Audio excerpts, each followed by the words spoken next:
अस्सलामु अलैकुम वरहमतुल्लाहि वबरकातुहू। बिस्मिल्लाहिर्रहमानिर्रहीम।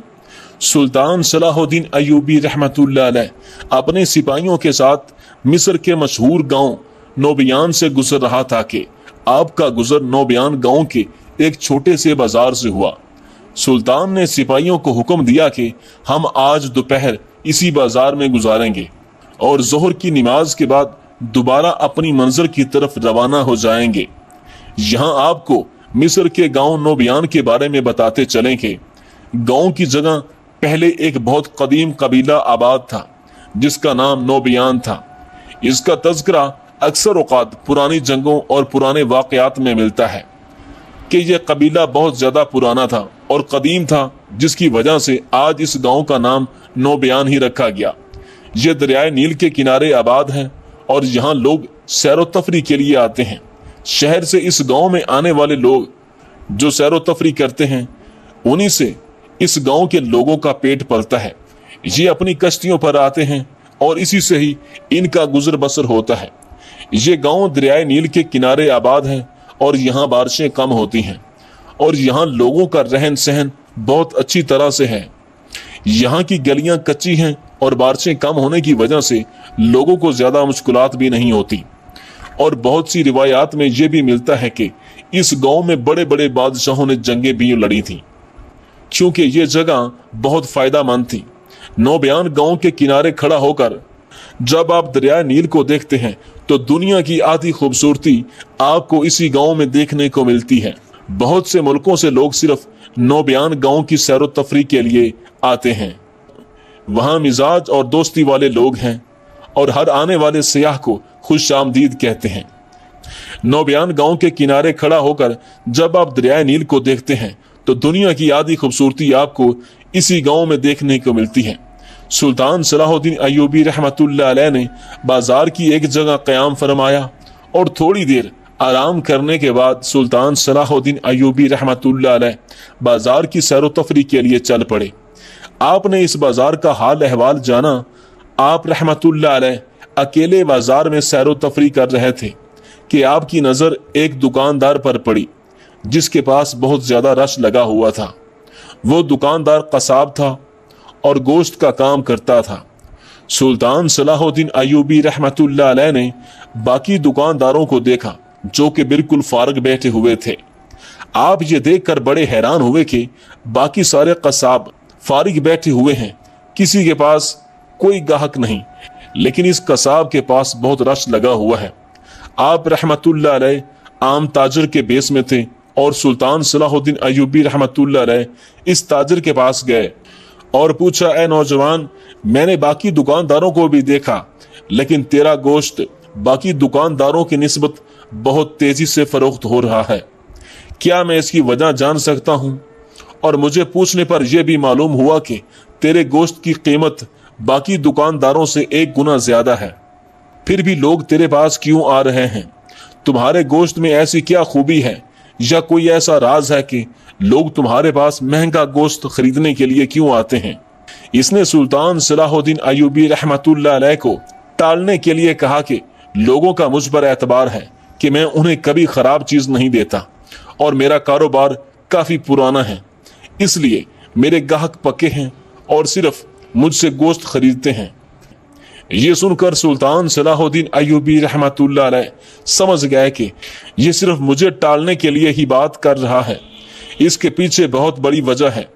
ये अल्लाह की अता है, लेकिन इस बंदे में ऐसी क्या खूबी है कि अल्लाह ताला इसको इतना अता कर रहा है। बाकियों की निस्बत इसका गोश्त 10 गुना ज्यादा बिक रहा है। अब सुल्तान सलाहुद्दीन अय्यूबी रहमतुल्लाह अलैह वापस अपनी आरामगाह की जगह पर आ गया, लेकिन सुल्तान सलाहुद्दीन अय्यूबी रहमतुल्लाह अलैह को ये बात हजम नहीं हो रही थी और आप काफी ज्यादा सोच बचार करने में मसरूफ थे और कुछ ज्यादा ही सोचने में मसरूफ हो गए। इसके बाद आप रहमतुल्लाह अलैह ने अपनी आरामगाह से बाहर झांक कर देखा तो वो नौजवान दुकान बंद करके वापस जा रहा था। आप रहमतुल्लाह अलैह ने एक ताजर के बेस में उसका पीछा करना शुरू कर दिया। वो नौजवान अपने घोड़े पर बैठा और नोबियान गांव की तरफ चल पड़ा और सुल्तान सलाहुद्दीन अय्यूबी रहमतुल्लाह अलैह भी अपने घोड़े पर सवार इस नौजवान का पीछा करने लगे चलते चलते वो नौजवान एक बड़ी सी हवेली के अंदर दाखिल हुआ और इस हवेली के दरवाजे पर एक मुहाफिज मौजूद था, जो कि शायद हवेली की हिफाजत के लिए मामूर किया गया था। सुल्तान सलाहुद्दीन अय्यूबी रहमतुल्लाह अलैह ने नौबयान गांव के चंद लोगों से इस ताजर के बारे में पूछा कि ये कौन है। तो इन गांव वालों ने बताया कि इसकी बीवी और बच्चे किसी हादसे में मारे गए थे और ये नौजवान बिल्कुल अकेला हो चुका था, और इसी दौरान हमारे गांव में एक आदमी ने अपने बूढ़े माँ बाप को घर से धक्के देकर निकाल दिया था। तो जब इस बात का पता इस नौजवान को चला तो ये उनको अपने घर ले आया और उसी दिन से लेकर आज तक ये इनको अपने पास रखे हुए हैं। सुल्तान ने फरमाया, मैंने इस नौजवान को बाजार में देखा और एक बात ने मुझे हैरान कर दिया कि बाकी दुकानदारों की निस्बत इसका कारोबार बहुत तेजी से चल रहा था। बाकी दुकानदारों की निस्बत इसने आधे वक्त में अपना सारा गोश्त बेच दिया और घर वापस आ गया। क्या तुम इसके बारे में बता सकते हो कि इसमें क्या ऐसी खूबी है कि इसका कारोबार इतना अच्छा जा रहा है? तो इन्होंने कहा, तुम इस हवेली में चले जाओ और खुद ही जानकर इससे इन सवालों का जवाब ले लो। सुल्तान सलाहुद्दीन अय्यूबी रहमतुल्लाह अलैह ने दरवाजा खटखटाया। अंदर से आवाज आई, अंदर आ जाओ। आप रहमतुल्लाह अलैह अंदर गए, सलाम किया।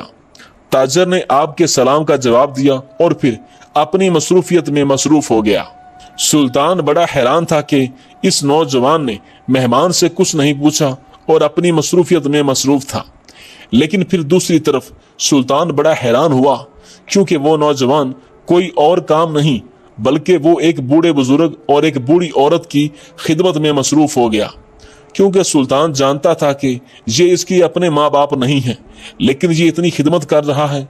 सुल्तान सलाहुद्दीन अय्यूबी रहमतुल्लाह अलैह ने इस नौजवान से पूछा, ए नौजवान, मैं जानता हूं कि ये तेरे माँ बाप नहीं, लेकिन तू इनकी इतनी खिदमत क्यों कर रहा है? इस नौजवान ने ऐसे ही कहा, आप ताजर नहीं बल्कि यहाँ के सुल्तान लगते हैं। फिर मुस्कुराने लगा और बोला, सुल्तान मुअज्जम, मैंने इनको पहले दिन से ही अपना माँ बाप समझा और अपने माँ बाप की तरह ही इनकी खिदमत की। लेकिन एक बात मैं आप बताता चलूं कि जिस दिन मैं इनको लेकर अपने घर आया था, मेरे पास सिर्फ एक झोंपड़ी थी और इसमें रहने के लिए सिर्फ चंद बिस्तर थे। मेरे पास कुछ नहीं था। मेरी दुकान उस वक्त भी मौजूद थी और बड़ी मुश्किल से चंद सिक्के कमा पाता, जिनसे हमारे घर का गुजर बसर मुश्किल होता। हत्ता के सुल्तान मुअज्जम, मैं हराम गोश्त भी बेचा करता था। मरा हुआ कुछ जानवर अगर मुझे मिल जाता तो मैं उसे कोड़ियों के भाव खरीद कर अपनी मर्जी से बेचा करता था। मुझे उस वक्त भी ठीक ठाक रिज़्क मिल जाता था, लेकिन इसमें कोई बरकत नहीं थी। वो जैसे आते थे वैसे चले जाते थे। और फिर चंद लोग मुझ पर शक भी करने लगे थे। जो थोड़ी बहुत इज्जत थी वो भी जाती देकर मैंने अल्लाह से तौबा की। लेकिन फिर जिस दिन से मैंने इनकी खिदमत करना शुरू कर दी तो अल्लाह ताला ने मुझे अपनी बेइंतहा नेमतों से नवाज दिया। मेरे दिन चंद लम्हों में बदलने लगे और आज मैं नौबयान गांव के बाजार का सबसे बड़ा ताजर बन गया। अल्लाह ताला ने एक अच्छा घर भी दे दिया और मेरा कारोबार सिर्फ नौबयान गांव में ही नहीं बल्कि बाकी गांव के बाजारों में भी मौजूद है। ये सुनकर सुल्तान सलाहुद्दीन अय्यूबी रहमतुल्लाह अलैह बड़े हैरान हुए कि बूढ़े बुजुर्ग और एक बूढ़ी औरत की खिदमत करने पर अल्लाह ताला ने इसे इतना बड़ा सिला दिया। और वो बदबख्त नौजवान जिसने अपने माँ बाप को धक्के देकर निकाल दिया, उसके बारे में पूछा तो इस नौजवान ने कहा कि वो कब का पागल हो चुका है और अब नौबयान गांव की गलियों में भटकता फिरता है। सुल्तान सलाहुद्दीन अय्यूबी रहमतुल्लाह अलैह ने कहा, यही बात तो मुझे हैरान कर रही थी कि तुम्हारा कारोबार बाकी ताजरों की निस्बत बहुत अच्छा था और मैं समझ गया था कि ये तुम्हारी काबिलियत नहीं और ना ही कुछ और है बल्कि ये अल्लाह की अता है। और मैं देखना चाहता था कि अल्लाह ताला को तेरी ये अदा पसंद आ गई, इसलिए अल्लाह तुम्हें इतना अता कर रहा है। सुल्तान ने कहा, मुझे इसमें दिलचस्पी नहीं थी कि तुम्हारा कारोबार इतना क्यों चल रहा है। मुझे इस बात में दिलचस्पी थी कि अता करने वाला किस बात से खुश होकर तुम्हें अता कर रहा है। इसके बाद सुल्तान सलाहुद्दीन अय्यूबी रहमतुल्लाह अलैह ने कहा, तुमने मेरे बारे में कहां से पूछा कि मैं कौन हूं और कहां से आया हूं? तो वो नौजवान मुस्कुराने लगा और कहा, ए भाई, میں ان کی خدمت میں اتنا مشغول ہو جاتا ہوں کہ مجھے اپنا کھانا تک یاد نہیں رہتا، تو آپ سے پوچھنے کا کہاں یاد رہتا۔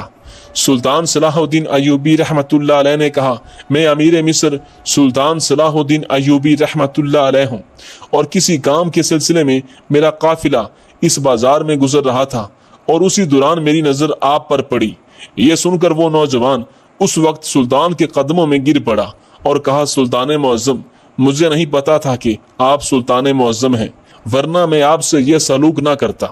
سلطان نے کہا، اگر تجھے معلوم ہوتا کہ میں سلطان نہیں ہوں تو تو اسی طرح میرے ساتھ سلوک کرتا تو مجھے بالکل غصہ نہیں آتا، کیونکہ یہ بوڑھے بزرگ تمہارے ماں باپ کی جگہ ہیں، اور ماں باپ سے کوئی بھی چیز افضل نہیں ہوتی، چاہے سلطان ہی کیوں نہ ہو۔ دوستو، یہ جو انسان کے پاس ٹیلنٹ ہوتا ہے یہ کچھ نہیں ہوتا۔ اگر تم اپنے ماں باپ کے غلام بن جاؤ تو اللہ کی قسم دنیا تجھے اپنا بادشاہ بنا دے گی، اور اللہ تعالیٰ سے دعا ہے کہ اللہ تعالیٰ ہر مسلمان کو اپنے ماں باپ کی خدمت کرنے کی توفیق عطا فرمائے۔